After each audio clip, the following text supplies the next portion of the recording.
भगवान श्री राम के बारे में तो हम सब जानते ही हैं।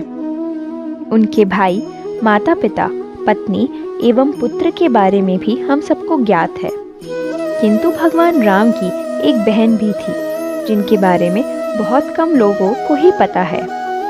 तो आखिर कौन थी श्री राम की बहन, आइए जानते हैं। श्री राम की बहन का नाम शांता था। इतिहास में उनके बारे में बहुत कम उल्लेख मिलता है। हालांकि उनके बारे में कई कहानियां प्रचलित हैं। आइए इन कहानियों के बारे में विस्तार से जानते हैं। पहली कथा के अनुसार शांता श्री राम की बड़ी बहन और अयोध्या के राजा दशरथ एवं रानी कौशल्या की पुत्री थी। शांता बेहद होनहार और बुद्धिमान कन्या थी। एक बार रानी कौशल्या की बहन रानी वर्षिणी और उनके पति राजा रोमपाल अयोध्या आए थे। उनकी अपनी कोई संतान नहीं थी।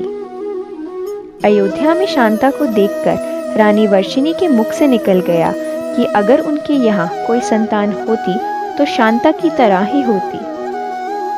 उनकी इस बात को सुनकर राजा दशरथ ने शांता को उन्हें गोद दे दिया, जिसके बाद शांता अंग देश की राजकुमारी बन गई।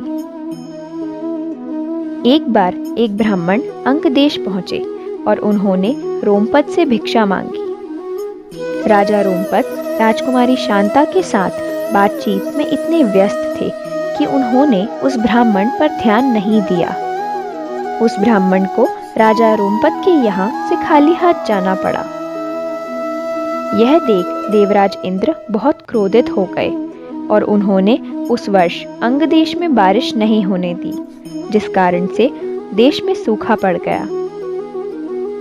इस समस्या के समाधान हेतु राजा रोमपद ऋषि श्रृंग के पास पहुंचे और उनके कहने पर उन्होंने एक यज्ञ करवाया, जिसके बाद अंग देश फिर से हरा भरा हो गया। राजा रोमपद ऋषि श्रृंग से इतने खुश हो गए कि उन्होंने अपनी पुत्री शांता का विवाह उनसे करा दिया। इसके बाद राजा दशरथ की पुत्री शांता ऋषि श्रृंग के साथ उनके ही आश्रम में रहने लगी।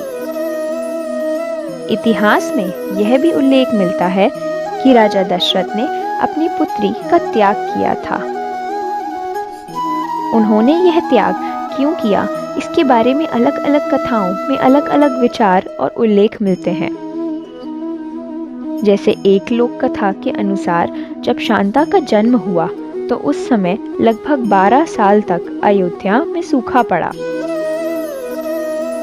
राजा दशरथ ने इसके बारे में कई लोगों से राय ली और विचार विमर्श किया, तो उन्हें ये बताया गया कि ये सूखा उनकी बेटी की वजह से पड़ा है।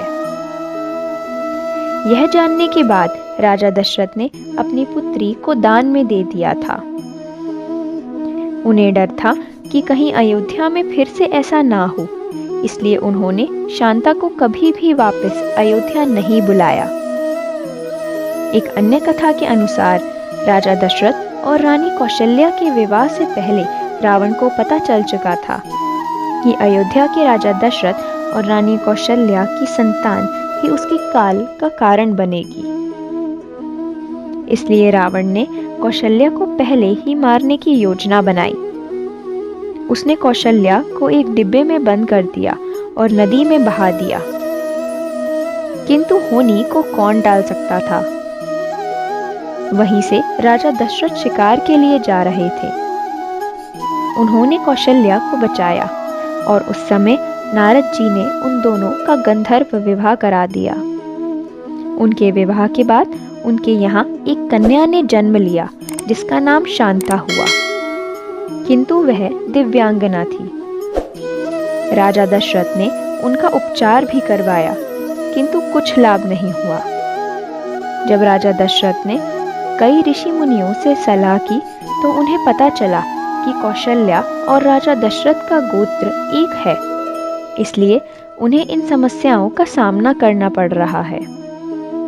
उन्हें यह भी सलाह दी गई कि अगर इस कन्या के माता पिता को बदल दिया जाए तो यह कन्या ठीक हो जाएगी।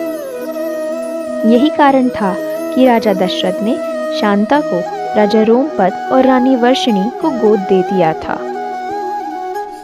तीसरी कथा के अनुसार राजा दशरथ ने शांता को इसलिए त्याग दिया था क्योंकि यह पुत्री थी और कुल आगे नहीं बढ़ा सकती थी, ना ही वह राज्य को संभाल सकती थी। इतिहास में कहीं कहीं तो राजा दशरथ और रानी कौशल्या के 2 पुत्रों का भी संकेत मिलता है।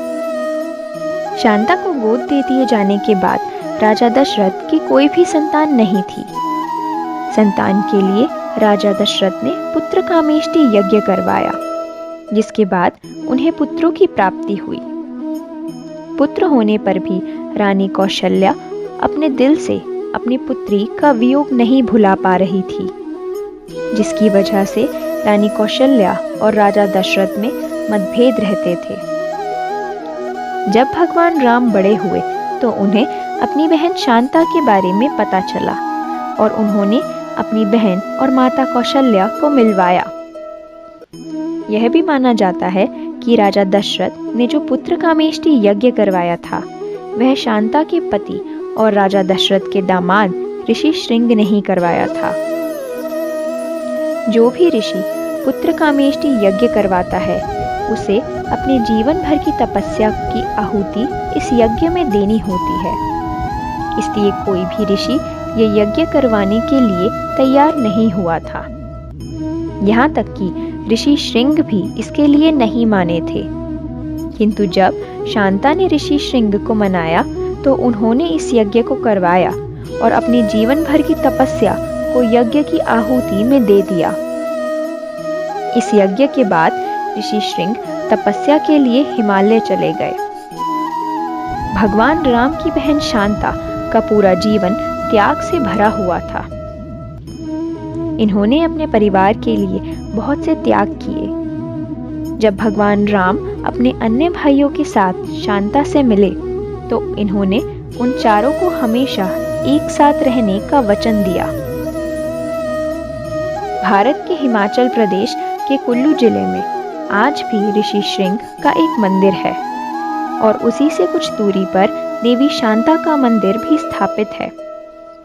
ऋषि श्रृंग और देवी शांता के वंश को ही सेंगर राजपूत कहा जाता है और इन्हें ही रिंगविशी राजपूत भी कहा जाता है। तो दोस्तों, यह थी भगवान श्री राम की बहन शांता की कथा। कमेंट करके ज़रूर बताइएगा कि आपके इस बारे में क्या विचार है। ऐसी ही और इंटरेस्टिंग वीडियोस के लिए चैनल को सब्सक्राइब कर बेल आइकन को अवश्य प्रेस कर दें। तो मिलते हैं ऐसी ही एक और इंटरेस्टिंग वीडियो के साथ। तब तक के लिए धन्यवाद।